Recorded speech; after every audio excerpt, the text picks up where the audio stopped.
અખિલ ભારતીય કોળી સમાજના સંમેલનોને લઈ ગુજરાતમાં રાજકારણ શરૂ થયું છે. અખિલ ભારતીય કોળી સમાજના રાષ્ટ્રીય અધ્યક્ષ વિરેન્દ્ર કશ્યપે 21મી જૂને દિલ્હીમાં સંમેલન બોલાવ્યું છે, જેમાં રાજુલાના ભાજપના ધારાસભ્ય હીરા સોલંકી હાજર રહેવાના છે, જ્યારે કેબિનેટ મંત્રી કુંવરજી બાવળિયા તેમજ ચંદ્રવદન પીઠાવાલાએ 21મી જૂને દિલ્હીમાં સંમેલન બોલાવ્યું છે. આ બંને સંમેલનોને લઈ અખિલ ભારતીય કોળી સમાજના રાષ્ટ્રીય ઉપાધ્યક્ષ પ્રવીણભાઈ કોળીએ સમાજના બે ભાગલા પડી ગયા હોવાનો આક્ષેપ કરતા વિવાદ વધુ વકરે તેવી પૂરેપૂરી શક્યતા છે. હાલમાં તો ગુજરાત ભાજપના બે કોળી નેતાઓ કુંવરજી બાવળિયા અને હીરા સોલંકી સામસામે આવી ગયા હોય તેવું ચિત્ર ઉપસી રહ્યું છે. નમસ્કાર દર્શક મિત્રો, હું છું સુરેશ વણોલ અને આપ જોઈ રહ્યા છો बेनिफिट न्यूज. 14 जून को दिल्ली में अखिल भारतीय कोली समाज का राष्ट्रीय अधिवेशन होने जा रहा है.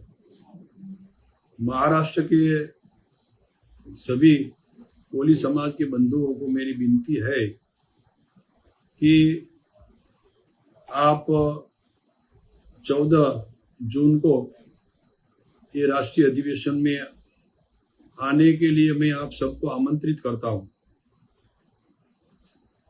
आपको मालूम होगा कि मैंने जो थोड़े से लोगों ने 21 तारीख को अखिल भारतीय कोली समाज के नाम पे एक दूसरा ये सम्मेलन बुलाने के लिए ऐलान किया है, लेकिन ये सब लोगों ने जो राष्ट्रीय अधिवेशन बुला रहे हैं, इनमें ज्यादातर लोग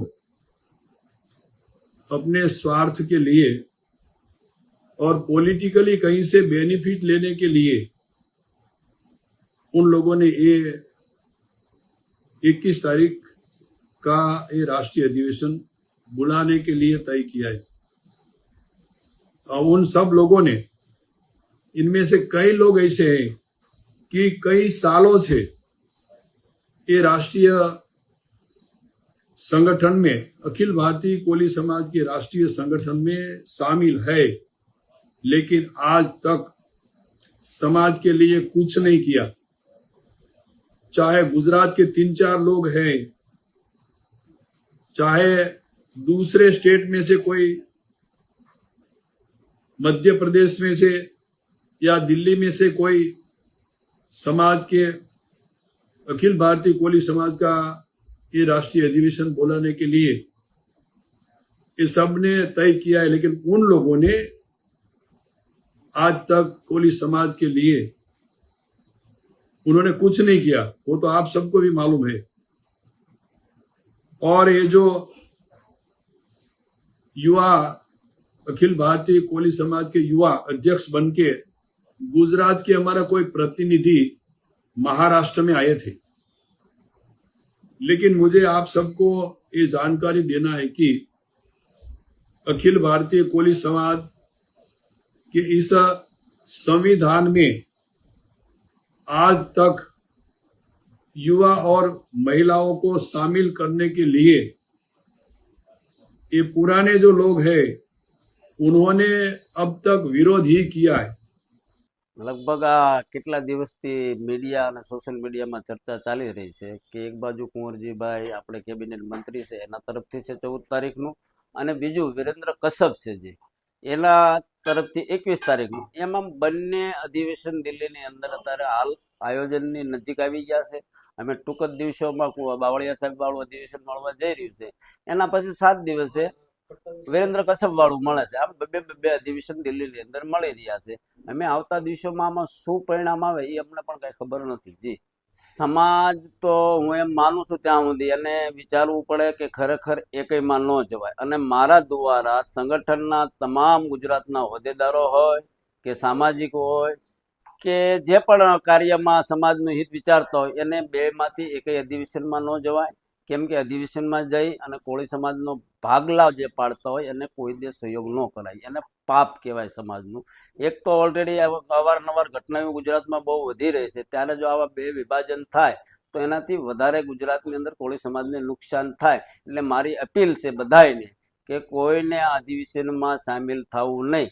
14 વાળું હોય કે 21 વાળું હોય, એ પોતાની જાતને સમાજથી મોટી ગણવા માટેના અધિવેશન હોય એવું મારું માનવું છે. વિવાદ એમ છે કે કોળી સમાજ છે ને બહુ ઝાઝો છે, પૂરા ભારતમાં 25 કરોડના આળેગાળે છે. તો એની જેના આગળ પકડ હોય ને એને પાર્ટી નોંધ લેતી હોય અને સારા પદ મળતા હોય. આ ખરેખર લડાઈ એની છે. સમાજના નામે પાર્ટીઓમાં લાભ લેવાની લડાઈ અત્યારે બની ગઈ હોય એવું માનું. સમાજના કામ કરતા હોય લાભ મળે કોઈ વાંધો નથી, રાષ્ટ્રપતિ સુધી ગયા છે, સારી બાબત છે.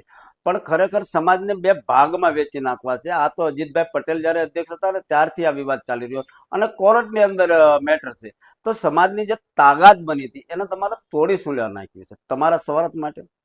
એ ખરેખર એવું કરવાથી સમાજનું નુકસાન થશે અને સાથે સાથે નેતાનું પણ નુકસાન થવાનું છે. એને કઈ ભ્રમ હોય કે અમે સમાજથી મોટા છવી તો આ ભ્રમ એનો તૂટી જશે અને સમાજ દર્શન એને 100% આલફર્ટ કરાવવાની જરૂર છે અને સમાજ કરાવશે. આની પણ હોય આગેવાનને નોંધ લેવી અને નેતાને લેવી કે સમાજ દર્શન તમને ચોક્કસ થશે. હા, કુંવરજીભાઈ બાવળિયા તરફથી ગ્રુપ ગયેલું છે કોર્ટમાં અને કોર્ટમાં મેટર પડી છે. XYZ જ્યાં પણ હોય, કુંવરજીભાઈ ગયા હોય તો કોઈ બાબત નહીં, એને જાજો અનુભવ છે, સંગઠનના અધ્યક્ષ પણ રહી ચુક્યા છે. વિવાદ હતો તો વિવાદની અંદર બે અધિવેશન કરવાથી સમાજને નુકસાન થાય. 22 રાજ્યનો જે તાલ બંધાઈ ગયો હતો એને વીખવાના અને ખાસ કરીને ગુજરાતને વીખવાનું કોઈ ષડયંત્ર ચાલતું હોય એવું હું માનું છું. એનું કારણ છે કે આમાં મેજોરિટી 80 થી 90% તો ભાજપ વાળા જ છે.